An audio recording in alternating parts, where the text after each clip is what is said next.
서울, 대한민국. 인구 1,000만 명이 오가는 도시. 한국의 교통 시스템은 때로는 외국인의 삶을 뒤흔들기도 한다.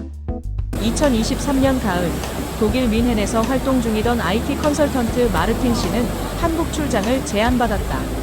그는 단순한 업무 일정으로 서울에 오게 되었지만 그가 경험하게 될 일들은 단순하지 않았다. 솔직히 말하면 그냥 평범한 아시아 국가라고 생각했어요.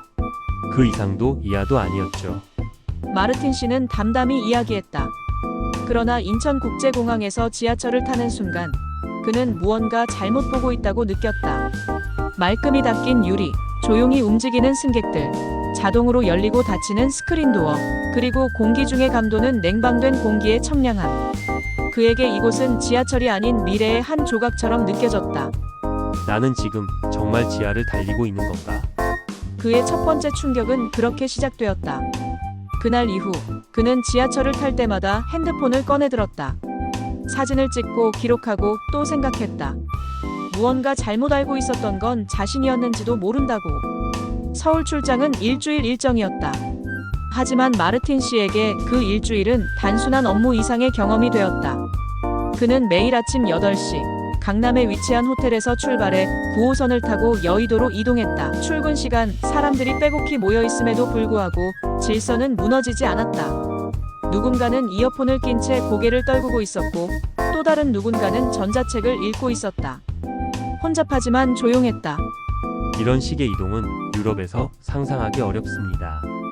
특히 독일에서는 지하철이 자주 지연되고 예고 없는 파업도 흔하죠. 마르틴 씨는 그렇게 회상했다. 독일에서 겪었던 여러 번의 연착, 예측 불가능한 환승 시스템, 공공기물 파손 등을 떠올렸다. 그러고는 서울의 질서 속에서 묘한 안정을 느꼈다고 말한다.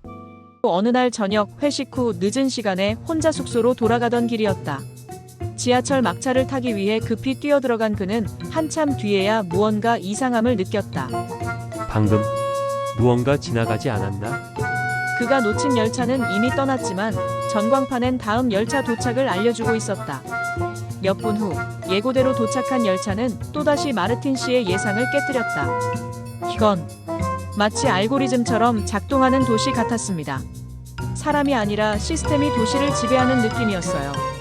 그날 이후 지하철 외에도 버스, 공항철도, 심지어 택시 호출 앱까지 다양한 교통수단을 하나하나 체험하기 시작했다. 그리고 하나의 결론에 도달했다. 한국에서 이동은 단순한 기능이 아니라 사회 전체의 품격을 보여주는 문화 그 자체라는 것.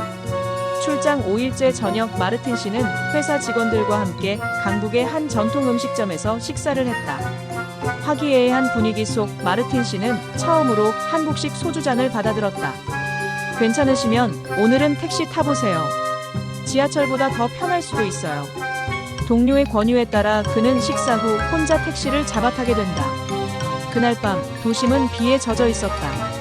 창밖으로 흐르는 불빛들, 그리고 그와 대화를 시도하지 않는 조용한 기사.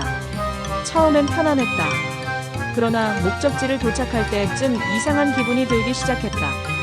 목적지와 다른 방향으로 차량이 이동한 것이었다. 길을 잘못 든 건가요? 그가 조심스럽게 영어로 묻자 기사는 짧게 고개를 젓고 아무 말이 없었다. 그 순간 마르틴 씨의 머릿속엔 여러 가지 생각이 스쳤다. 지금 일부러 돌아가는 건가? 관광객이라고 생각하고 속이려는 건 아닐까? 잠시 후 차량은 숙소의 정문이 아닌 건너편 뒷골목에 멈췄다. 마르틴 씨는 당황해 택시비를 내며 조심스레 내렸다. 불쾌함과 불신이 얼굴에 그대로 드러나 있었다.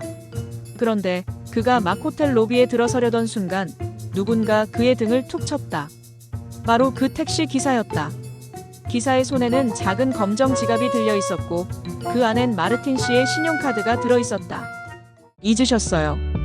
짧은 한국어 한마디에 마르틴 씨는 말문이 막혔다.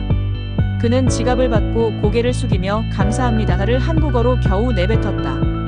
이후 로비에서 호텔 직원에게 이야기를 듣고 나서야 기사님이 골목에 내린 이유가 차선 규제와 호텔 앞 일방 통행 때문이었음을 알게 되었다. 그분 손님 지갑 찾으려고 다시 돌아온 거예요. 한국에서는 흔한 일이에요. 직원의 말에 그는 잠시 말을 잇지 못했다. 그날 밤 마르틴 씨는 창가에 앉아 도시의 불빛을 바라보며 이렇게 말했다. 내가 느낀 불쾌함은 내 편견에서 비롯된 것이었구나. 출장 마지막 날, 서울의 아침은 여느 때와 다름없이 분주했다. 마르틴 씨는 호텔 창가에 앉아 며칠간의 기록을 천천히 되짚어본다. 그에게 서울의 교통 시스템은 단순한 이동수단이 아니었다. 처음엔 낯설고 때로는 오해와 불신이 스며들기도 했지만 그 모든 경험은 결국 자신 안에 있던 편견을 비추는 거울이 되었다. 이 도시는 내가 생각했던 것보다 훨씬 더 정교하게 움직이고 있었어요. 그리고 그 속에서 살아가는 사람들은 각자의 방식으로 질서와 신뢰를 만들어가고 있었죠. 마르틴 씨는 마지막으로 지하철역에 들른다. 출근길 인파 속에서 이제는 익숙해진 풍경을 조용히 바라본다. 맑은 유리창 너머로 스쳐 지나가는 도시의 모습, 그 안에서 자신이 느꼈던 두려움과 안도, 오해와 이해의 순간들이 겹쳐진다. 그는 핸드폰을 꺼내 짧은 메시지를 남긴다. 이곳에서의 경험은 내 삶의 기준을 조금 바꿔놓았습니다. 앞으로도 새로운 곳을 만날 때 조금 더 열린 마음으로 다가가고 싶어요. 서울의 지하철이 다시 어둠 속을 달린다.